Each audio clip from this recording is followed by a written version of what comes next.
We will exit Elkhorn City on Patty Loveless Drive. She was a country music singer and a member of the Grand Ole Opry. We quickly cross into Virginia and will pass the beautiful Breaks Interstate Park. We will cross a few hills and then follow the Russell Fork River and Frying Pan Creek through a valley southeast of Haysai, finishing with a tough climb past Council to Big A Mountain at 2,800 feet past Huker and into Rosedale. All of today will be ridden on the same road, Highway 80. Today will be shorter than average, but above average climbing. Good morning, it's Saturday, July 13, day 59. We are departing Baptist Church in Elkhorn City en route for Rosedale, Virginia. We're going to be crossing the border into Virginia, I think in the first 5 miles this morning. That'll be great. And maybe then I'll be able to toss my horn and pepper spray. Let's see.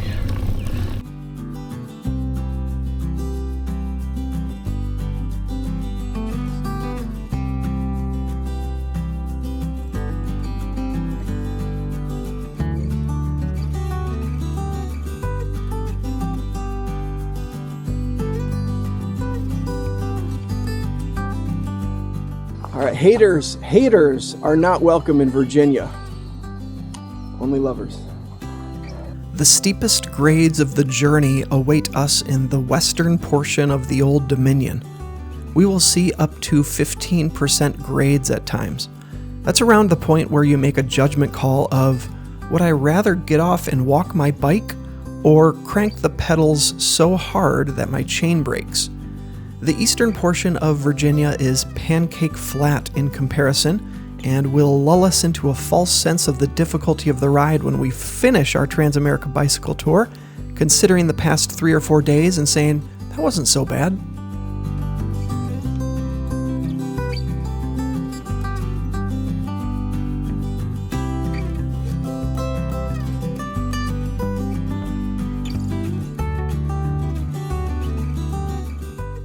David, did you cross the border into Brazil? Are you in the Amazon rainforest?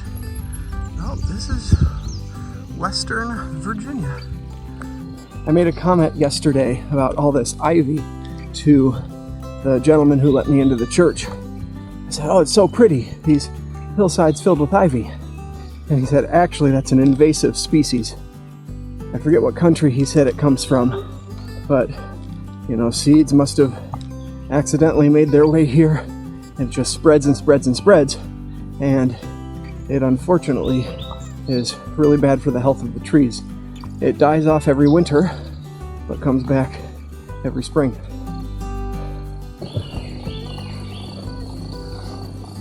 Paul's from Ireland. He rides on the left side of the road. Just entered Virginia, the final state. Wow!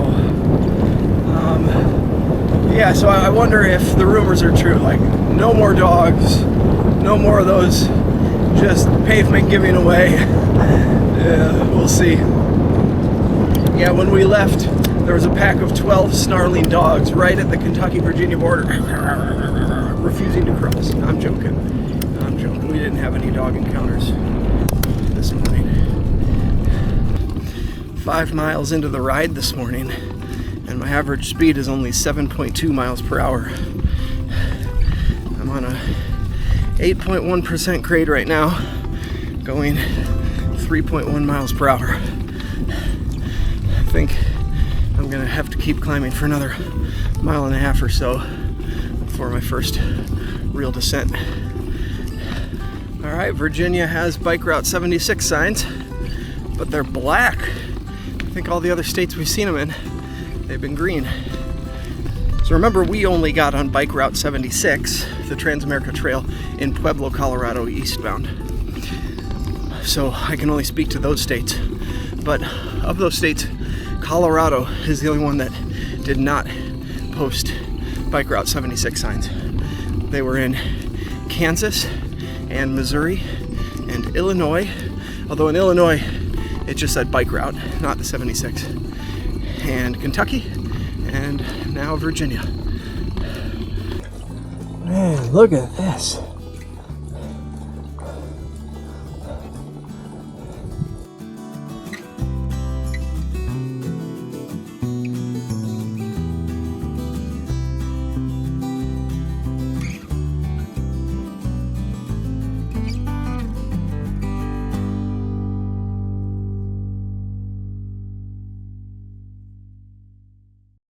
What if you ever seen a sign that says that? All right, I'm intrigued. That's worth a 1,000-foot detour. Breaks is the first town we encounter in Virginia. It owes its name to the break in Pine Mountain, a range along the Kentucky-Virginia border. There are a lot of places that call themselves the Grand Canyon of fill in the blank. There's a Grand Canyon of Hawaii. Here's the end of what must be an epic, epic zip line.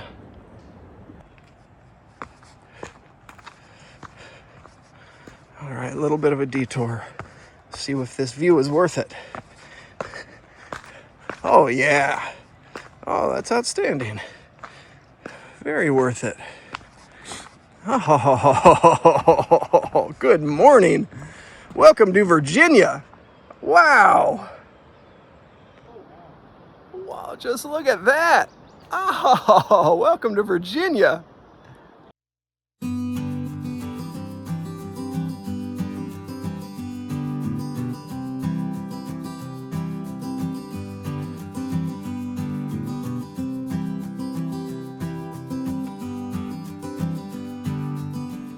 The 1,000-foot detour to Breaks Interstate Park Tower Overlook. Totally worth it. Totally worth it.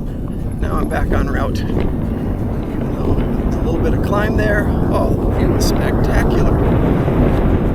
And the first 7.2 miles were at an average speed of 6.4 miles per hour. So it's been a tough start to the morning. All right, Virginia, you've made your point. 14% grade. I get it. How about you be nice to me now?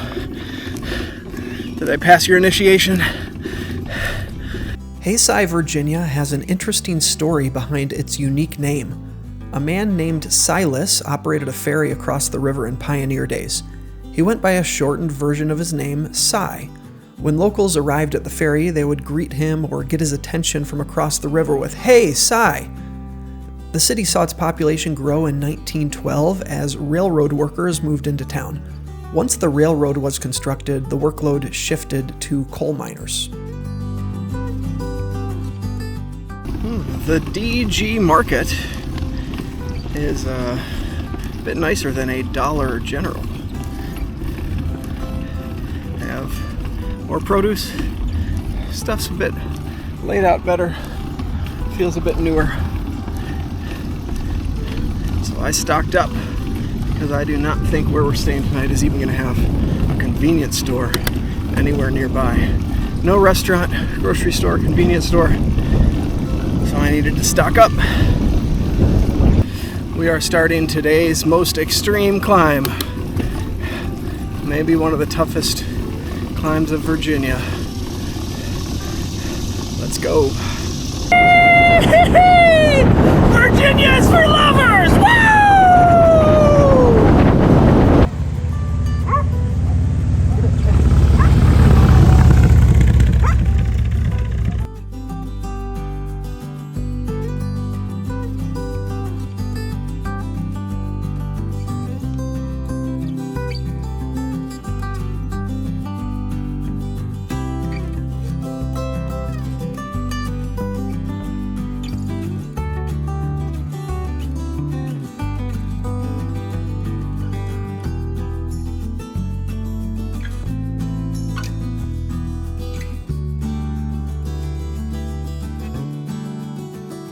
Huker, Virginia is the redbud capital of the world. The redbud is a large deciduous shrub that grows up to 16 feet tall, and it buds pretty magenta flowers in the winter. Yeah, I'm on a special diet here. It's frozen pineapple Fanta. Yes, yes. Nice and icy. Oh, that's gonna cool me down. Yeah, delicious. Yum. spent way more time in Huker, Virginia than we were expecting to. I did not think that there was anything in this town, and so when I saw a grocery store on the outskirts of town, oh, great, let's stop. And I got myself a frozen pineapple Fanta that cooled me down. And then I was looking at the map closer, said, hey, there's a couple restaurants in town. And the first one we went to, that Google Maps said would be open, was in fact closed. And while we were there, 2 different people in vehicles pulled up and said, hey, you looking for a place to eat? Try this place. And so we went to that place called The Food Dude. I got a BLT and sweet tea and chatted with some people there, really friendly folks in Huker, Virginia. And then we made a stop at the Family Dollar going out of town. Paul wanted some milk and I tightened my brakes, so they're feeling real good now. I think all the usage they were getting the past few days, I was either wearing the pads down, so I needed to tighten them to get the tension back up. I wasn't quite getting the levers to the handlebars, but it was getting close. Now they're feeling tight and good. Okay, 7.9 miles to go, and a lot of climbing for as little miles as it is. I'm at the point where I can't wait to be done today. That's the honest truth.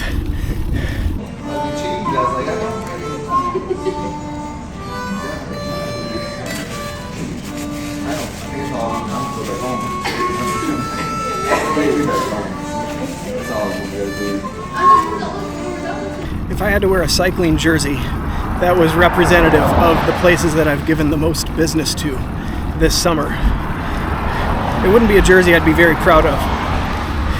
Family Dollar would be the biggest logo. I'm sorry, Dollar General. I'm passing another Dollar General. That would be the biggest one.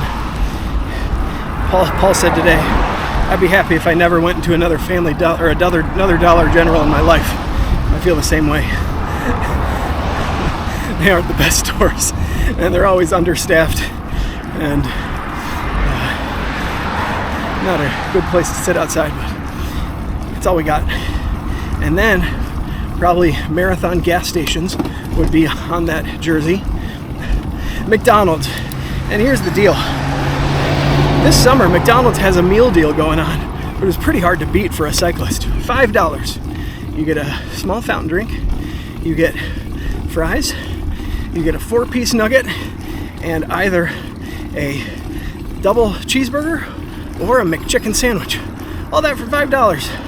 That's a lot of food, a lot of calories for not much price. I have partaken in that several times this summer, and that would be on there. And I guess a smattering of hotels. Although it's not like we're staying in the same chains all the time. We have been in a few Econo lodges. They always disappoint us, but they're cheap. Yeah, that would be one ugly jersey. It's not like I'd have Rolex on there and Ferrari. It would be all these dumpy discount places. Exit Huker, Virginia for the world's greatest optical illusion. The road looks like it's flat. It's not flat. It's 8% grade. It looks flat. Ah, this is terrible. Get me to that church. I want to change my clothes and take a shower and get off this bicycle.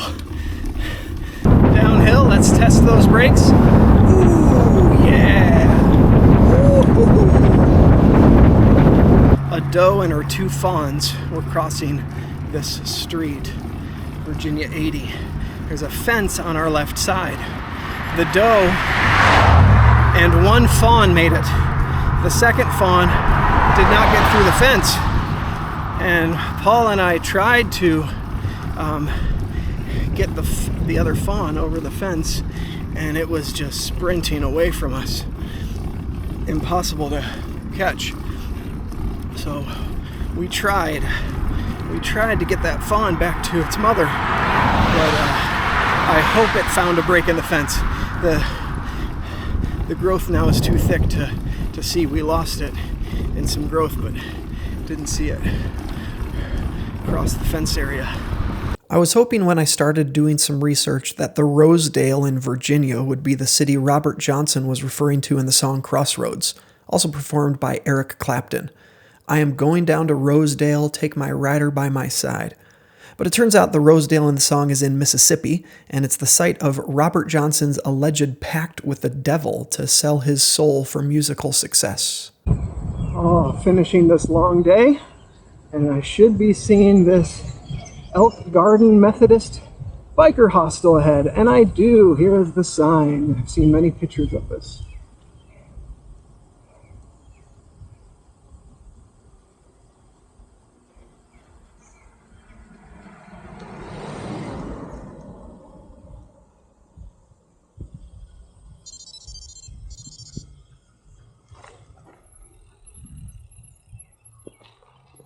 Yay! The daily recap for day 59. Today's scenery was a 7 out of 10, especially that Breaks Interstate Park view. That was really something special. Today's difficulty was an 8, I think a little step up from yesterday. I thought it'd be a step down because we'd have less mileage, but the mileage we did was tough. It was hot and humid. That climb in the middle was pretty epic and difficult. So an 8 for that. And my overall feeling of positivity is at a 7 right now.